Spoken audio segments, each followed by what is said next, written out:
صرف 2 باتوں پر عمل کر کے آپ اپنے گھر کو جنت کا نمونہ بنا سکتے ہیں۔ دنیا کے ہر معاشرے میں شادی کا ادارہ بہت زیادہ اہمیت کا حامل ہے۔ شادی ایک ایسے بندھن کا نام ہے جو ساری زندگی پر محیط ہے۔ جب ایک نوجوان لڑکا اور لڑکی ازدواجی زندگی کا آغاز کرتے ہیں تو یہ ضروری ہوتا ہے کہ دونوں کی آئندہ زندگی چین، سکون اور خوشی کا باعث ہو۔ لیکن دیکھا یہ گیا ہے کہ چند روز یا کچھ مہینوں یا کچھ سالوں کے بعد اس میں تلخیاں آنا شروع ہو جاتی ہیں۔ اس کی ذمہ داری ویسے تو دونوں فریقوں پر عائد ہوتی ہے، لیکن آج میں صرف لڑکیوں کی رہنمائی کے لیے 2 ایسے ٹپس بتاؤں گا جن پر عمل کر کے ایک بیوی کی حیثیت سے وہ اپنے گھر کو جنت کا نمونہ بنا سکتی ہے۔ میری گزارش ہے کہ ان ٹپس کو آخر تک ضرور دیکھیں تاکہ وہ ازدواجی زندگی کی خوشحالی کے رموز کو سمجھ بھی سکیں اور اس پر عمل بھی کر سکیں۔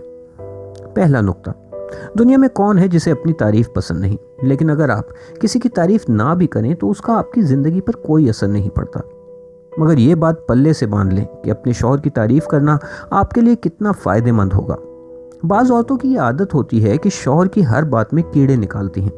اس کا نتیجہ یہ ہوتا ہے کہ کچھ ہی عرصے کے بعد شوہر کے دل میں بیوی کی طرف سے نفرت کے جذبات ابھرنے لگتے ہیں، اور نتیجہ یہ ہوتا ہے کہ وہ انتقامی کارروائیوں پر اتر آتا ہے اور بیوی کی ہر حرکت میں نقص ڈھونڈنے لگتا ہے۔ یہ تم کیا ہر وقت ہنستی رہتی ہو؟ کھلے بالوں کے ساتھ میرے سامنے ایسے آ گئی ہو جیسے کوئی چڑیل ہو۔ تمہارے گھر والوں نے تمہیں کھانا پکانا، سینہ پرونا نہیں سکھایا۔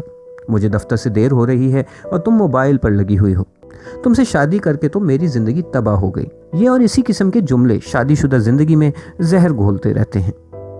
میرا مشاہدہ ہے کہ 80% خواتین کو اسی ایک وجہ کی بنا پر طلاق ہو جاتی ہے۔ اگر معاملہ صرف شوہر اور بیوی کا ہوتا تو شاید اتنا نقصان نہ ہوتا، لیکن مصیبت یہ ہے کہ اگر اس دوران میں آپ کے بچے پیدا ہو گئے ہیں تو ان کا مستقبل برباد ہو جاتا ہے اور ان کی زندگی مسلسل محرومیوں کا شکار ہو جاتی ہے۔ یاد رکھیے کہ شوہر کے بارے میں آپ کا ایک تعریفی جملہ جادو کا اثر رکھتا ہے۔ عام خیال ہے کہ عورت کے آنسو مرد کے دل کو نرم کر دیتے ہیں، لیکن یہ سب غلط ہے۔ اصل میں جب آپ اپنے شوہر کی تعریف کرتی ہیں تو اس کے دل میں آپ کی عزت اور قدر و منزلت میں اضافہ ہو جاتا ہے۔ آپ کو شوہر کی جو بات بھی اچھی لگے، دل کھول کر اس کی تعریف کیجیے، چاہے وہ اس کا لباس ہو یا اس کا انداز گفتگو، شکل و صورت ہو یا اس بات کا اظہار ہو کہ آپ کے خیال میں وہ دنیا کا واحد مرد ہے جسے اپنی بیوی سے شدید محبت ہے، اور آپ دنیا کی وہ خوش قسمت ترین عورت ہیں جسے اس جیسا شوہر ملا۔ آج آپ کتنے اچھے لگ رہے ہیں۔ ہماری شادی کو 5 سال ہو چکے ہیں، لیکن ایسا لگتا ہے جیسے ابھی نئی شادی ہوئی ہو۔ یہ اور اسی قسم کے دوسرے جملے میں آپ سے سچ کہہ رہا ہوں کہ آپ کی گھریلو زندگی کو حیرت انگیز طور پر خوشگوار بنا دیں گے۔ دوسرا نقطہ، جو بات اب میں آپ سے کرنے جا رہا ہوں اسے توجہ سے سنیے۔ آپ نے اپنے بچپن اور جوانی کا زمانہ اپنے ماں باپ کے ہاں گزارا ہوتا ہے۔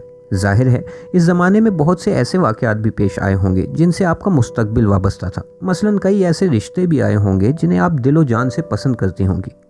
ہو سکتا ہے کہ ان میں سے کوئی آپ کے خوابوں کا شہزادہ بھی ہو، لیکن یاد رکھیں کہ اپنے شوہر کے سامنے کسی ایسے لڑکے کا ذکر اچھے الفاظ میں کبھی نہ کریں، چاہے آپ اس کو بے حد پسند بھی کرتی ہوں۔ شوہر کے دل میں بدگمانی پیدا کرنے کے لیے یہ ایک وجہ 100 وجوہات پر بھاری ہے۔ یہ غلطی کبھی نہ کیجیے گا، بلکہ اگر آپ کے اور آپ کے شوہر کے درمیان یہ موضوع چھڑ ہی جائے تو آپ اس موضوع سے لا تعلقی کا اظہار کریں، اور اگر ہو سکے تو ان تمام رشتوں میں کوئی نہ کوئی نقص نکالیں اور اپنے شوہر کو یقین دلائیں کہ اس سے بہتر دنیا کا کوئی مرد نہیں۔ یہاں ایک اور بات بھی کہنا چاہتا ہوں کہ اگر شادی سے پہلے آپ کا کسی سے افیئر رہا بھی ہے تو اس کا بھول کر بھی ذکر نہ کریں، اور فرض کیجئے کہ اس افیئر کا علم شوہر کو دوسرے ذرائع سے ہو گیا ہے، مثلاً آپ کے رشتہ دار، دوست احباب وغیرہ، تو اسے بتائیے کہ آپ کو اس لڑکے میں کوئی دلچسپی نہیں تھی اور لوگوں نے خواہ مخواہ بات کا بتنگڑ بنا دیا ہے۔ مثلاً وہ آپ کا خالہ زاد، ماموں زاد وغیرہ تھا اور آپ کا رویہ ایسا ہی تھا جیسے کسی بھائی کے ساتھ ہو سکتا ہے۔ اگر شوہر پیچھے ہی پڑ جائے تو اپنی شدید ناپسندیدگی کا اظہار کیجیے اور بتائیں کہ آپ کو اس کا نام سننا بھی گوارا نہیں ہے، اور اس کی کچھ خامیاں شوہر کے سامنے بیان کرنا شروع کر دیں۔